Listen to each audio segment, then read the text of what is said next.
And now time for comment of the video. And this video's comment of the video winner is Siobhan Melanie TV. Siobhan Melanie says, "You gave really great tips. Thank you. I'm almost 4 months post-op and I definitely need to get back on track. This will help." Well, I am so happy that these tips can help you get back on track if you have fallen off or if you just need to keep them in your repertoire for later on down the line in your journey. I support you and I really wish you well on your pathway to losing weight and getting to where you would like to be in life. I'm so proud of you for making the step to change your life. Welcome to the Losers Bench. If you are wanting to have your comment chosen for comment of the video, just make sure to leave a comment in the comment section down below. You never know who will be chosen. Bye. Welcome back, y'all. Welcome back, y'all. Welcome biggity back, y'all. Hey, you guys, and welcome back to my channel. Well, my car.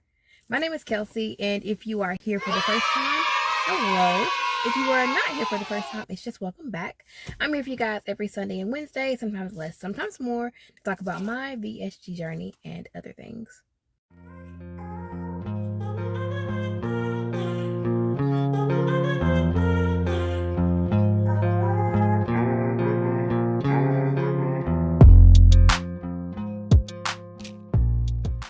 It's my hope that through my videos, you're able to find the answers to questions you've been looking for, or the path to choosing surgical weight loss is made that much easier.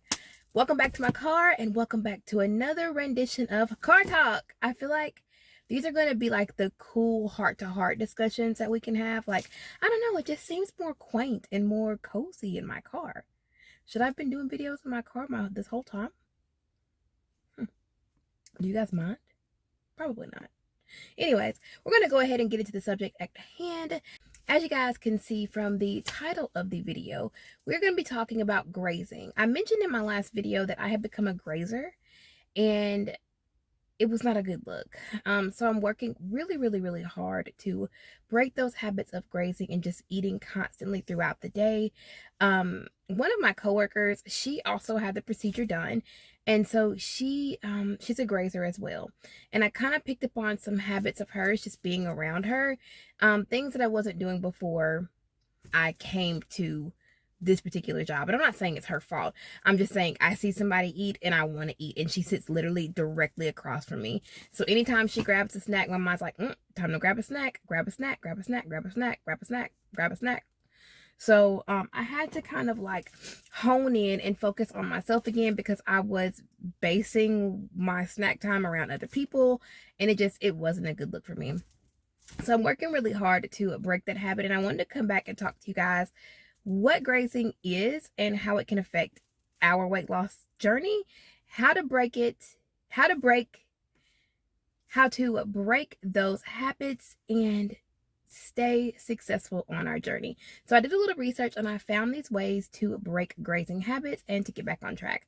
So hopefully if you're having any issues with grazing or you're finding yourself eating throughout the day, this can help you just like it's helped me in regaining my footing. The first way to kind of address grazing is to define your meals and snacks. Being that we are bariatric patients, we don't have a lot of room in our pouch. So we'll eat our meal and then we'll come back a little bit later because we're not able to eat all of that meal. It's suggested that we change the way that we think about our eating times. So you should define your meals as 3 small meals with 2 snacks in between, or just 6 small meals if that works better for you.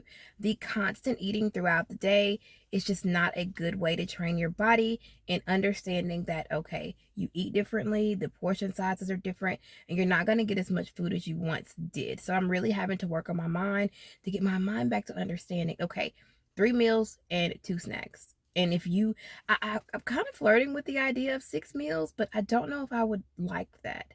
I think I do prefer the 3 meals, 2 snacks. Like, it just kind of works with my day.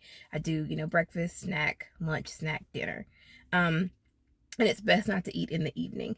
The most weight regain happens in the evening time. So they do say that dinner should be your last meal with, of course, liquids and other things to satiate thirst after that last meal, but no food after dinner. And in this tip, it says if it's almost dinner time, because for some reason, closer to dinner time, I get the most hungry. So as I'm cooking, I'm wanting to taste, but as you guys know, we don't have the room to taste. So if you find yourself wanting to taste before dinner, just remind yourself dinner is on its way. And if you eat now, you're not going to eat then. And then if you don't eat dinner, you're going to become hungry again, sis or bro. You can't eat right now. So just hold out. It's almost time. Almost time. Don't eat right now. Number 2, it's best to try and catch yourself grazing before you do it. When you are grazing, typically it's not done on a conscious level. It is definitely a unconscious, mindless eating thing. We do it because we're bored. We do it because, our body tells us we're hungry, or I'm sorry, our mind tells us we're hungry. We do it unconsciously. It's not a conscious behavior that we are doing. Try your hardest to signal yourself or to let yourself know, hey, I'm doing this, and I need to figure out what it is that's causing this trigger, or what's causing me to mindlessly eat or to graze. Anytime you catch yourself standing at the refrigerator trying to find something to eat in between meals, literally say out loud to yourself, stop. You are not hungry. Grab a bottle of water, grab a bottle of, a sugar-free beverage like a unsweetened Splenda tea. If that's something that you're craving, if you're craving something sweet, grab a water flavor packet. Just do whatever you need to do to keep yourself from eating in between meals, because that's going to cause regain and stalls. Try your hardest to figure out why you're doing what you're doing. You may be bored. You might just be, a creature of habit. You eat when you watch movies. And so you're sitting and watching a movie and you're like, I need some popcorn to go with this movie, or some ice cream sounds nice right now. Try to figure out the behaviors that are contributing to making you want to graze or eat between meals, and do your best to avoid those behaviors. And I know you can't avoid watching a movie, but if you sit down and you watch a movie, grab a bottle of water, get your water jug, and try to sip and drink on water, a flavored water, while you're watching the movie, so that it'll kind of take your mind off of the desire or the want to eat. Whatever your reasons are that you've identified for grazing, try your hardest to identify them so that you can pick up on your patterns and address your grazing. If you find that most of the time you're doing or you're grazing because you're bored, all right, we're going to have to find us something better to do. Clean the house, do some yard work, find a hobby that can kind of take your time and take your mind off of food, because once you get so far out, things change. The game changes. You are able to eat more, and you're able to eat more foods again, and your window isn't as closed. And this is kind of a warning from somebody who was in that position. You don't want to begin opening those doors, because it's really, really, really hard to get them closed. And I'm fighting every day to not eat things that I'm not supposed to be eating, because prior to my surgery, I was definitely a sweets girl. I had a big sweet tooth, massive sweet tooth. And now I am just addicted to crunchy, salty things like chips, and not just regular chips. I'm talking hot chips. I really didn't mess with hot chips before the surgery, but now I can't get enough of hot Cheetos, hot Funyuns, hot fries, hell, hot shit if it was hot and crunchy. It's so crazy. But anyways, but I had to identify that those are triggers for me. And my significant other guy, love him. He's a truck driver, and so he brought home a bag of he goes to Frito-Lay to deliver, and sometimes they'll give him free chips or whatever. And he brings home this bag because he knows I love hot chips. This bag full of hot chips, and I was like, mother, you can't do that. So I was like, y'all got to eat these, throw these away, burn them in the backyard. I don't care, because if they're here, I'm gonna eat them. And sure enough, nobody did anything with them. And I ate 4 bags of them, not in one day, over a period of time. But I shouldn't be eating them at all. And I really love hot chips now. So I had to identify what my triggers are, why I was wanting to eat like that. And it was because I was bored. I've done a lot of stuff in my house because I have a lot of time, and I'm kind of running out of things to do. So once you identify what your reasons are for grazing, do your best to kind of reroute your brain or find something else to take that space or to occupy your mind or hands, so that you are not focusing on eating. Number 3, you can go for a walk or go to the gym. And I know you guys are probably like, what the hell? That doesn't sound like any fun. Listen, I have tried this several times, and it is proven it has worked for me, at least for me. There have been times when I'm in the house and I'm like, oh, I can eat some pretzels or whatever. There's some cheese in the refrigerator. Let me go get some cheese. And I'll just throw on my shoes and I go walk around my backyard. I go look at my, mess around with my birdhouses and my vegetables in the backyard. And I just try to kind of take my mind off of what I have going on, because if not, if I'm in the house, or if I'm around a food source, I'm going to want to start picking and grazing, because that's the natural thing to do when you're bored. You eat. That's just what we as human beings do. We eat mindlessly, and we eat because we're bored.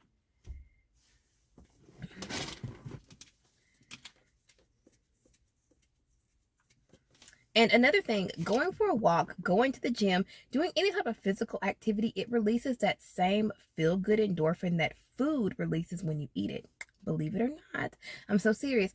So like when I would go in my yard and I'd look around and I'd piddle around, I would just feel so good. I'm a type of person, I feel at one in nature anyways, but just doing that in the time when I'm hungry and that I want, to eat, being outside in nature and smelling and really taking in my surroundings, it really makes me feel good. Especially on days when it's raining, I'll just go sit on my back porch. I'll open a window, given the season, and let those smells and the sounds come in, and it really, really, really helps. And I know you guys are like, Kelsi, that cannot help the rumbling in my gumbling.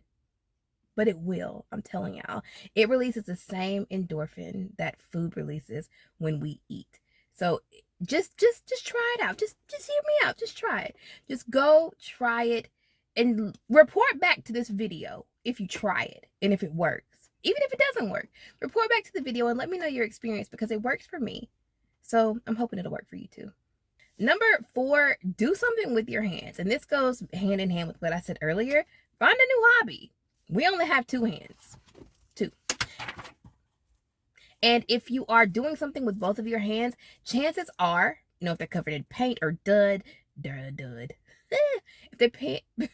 they're covered in paint or mud or dust or cleaner or hair products or whatever, or if your fingernails are wet, 9 times out of 10, you're not going to be trying to eat with those same hands. So if you're doing something with your hands, you are able to reroute their little minds away from the potato chips or away from the cheese or away from the sugar-free ice cream or the sugar-free candy. You're able to focus on things that are not food related. The next time that the urge comes up to graze, grab a knitting needle, grab a puzzle, grab your phone, surf social media, play some Candy Crush. Get so involved in another activity outside of eating that your mind doesn't even think about food for that moment. And it may be a temporary fix, but listen, it will take your mind off of food for that moment, and you're not grazing and you're not putting yourself back in that danger zone. Just try it. Just try it. Okay? Just try it. Number 5, and this is probably the thing that I do the most, and I didn't even realize that this could be used to help deter me from grazing. Relax your mind. A lot of times when we're bored and we want to just graze, our mind is the thing that needs a distraction. Our mind is what is telling us that we need to go eat. Try listening to music, reading a book, and my utmost favorite, meditation. Deep breathing, and even taking a hot shower. Another one of my favorites, soaking in a bathtub. There is nothing like sitting in your bathtub on a Saturday afternoon, candles lit, music playing, all of your aromatherapy candles, all of your bath bombs, lotions, oils, butters, and things. It's nothing like sitting in a bathtub, sipping on an ice cold glass of sugar-free juice, water, Gatorade, whatever, and just really allowing your mind to melt into your body, to regenerate and renew itself. It's nothing like that. So I'm serious. I know you guys are probably listening to this video like, what the hell is Kelsi talking about? I'm a big fan of meditation. I'm a big fan of baths. I'm a big fan of hot showers. I take showers in the dark with candles lit because I want my mind to just float away to a place where it's calm and peaceful and quiet. And once you do that, you quiet all of that self-talk and you're able to remember your purpose. And like I said, I didn't even realize that I could use that technique and that tactic to deal with grazing, to deal with wanting to find something to do other than sit with myself. So just try it. Hot bath, listening to music, go into your closet in your bedroom if you need to get away from your kids, And even in the bathroom, set you up a little cozy place in your house with pillows and blankets and whatever makes you feel comfortable. Relax, meditate, and release your mind. And the results are phenomenal. Number 6, connect with other people. And I know sometimes this can be hard because you never really know like who to talk to or how to relate to people, especially when you're going through what you're going through as a bariatric patient. But you never know. Pick up the phone, call a friend, call a family member. Hell, get on one bite at a time. Hey y'all, let's talk. Let's play a game. You don't always have to come on and talk about weight loss related stuff or food or whatever. Just talk about how your day is. Post a random meme, post a funny joke, get in on the conversation on one of the posts. Connecting with other people and taking your mind off of your current situation will really help to reroute your brain's need to tell you. So doing that will in turn, redirect those thoughts and that energy. Another way to prevent grazing is to proactively make plans with people during the time that you graze the most. If you know you tend to have trouble like grazing and eating all through the night on Saturday nights, call a friend and be like, hey, you want to have a game night? You want to play some cards? You want to go for a walk in the park? Hey, go to a couple stores with me. Now, don't feed into your shopping addiction. That's a whole nother can of worms, bag of crap. But spend time outside of your house and away from the refrigerator to help your mind focus on other things. It's all about, if you notice, everything I've talked about on these things, these numbers, it's about your mind, and it's refocusing that energy and that thought process. Number 7, practice. Grazing is the brain's natural response to several situations in our lives, because this coping mechanism is something that we are so used to doing prior to our surgery and our prior surgery lives that we depend on that, or we think that we need it to be able to get through the tough spots and the rough, bumpy roads in our lives. So the more you practice replacing grazing with productive and different things, the more easy it will become to overcome and change that behavior. At first, you're going to have to put a lot of effort into it. You're really going to have to monitor your behavior and your thoughts and your actions and all of that. But it will then become easier. It takes 21 days to form a really good habit, 30 days to solidify. And once they do solidify, your grazing avoidance abilities will become more natural, and you'll be able to do it you'll be able to do it without thinking so hard. You'll be able to do it without, pushing yourself to not graze, if that makes any sense. It's really important that you try your hardest. Every day is not going to be perfect. And I'm telling this to myself because I'm so hard on myself. I'm so rough on me.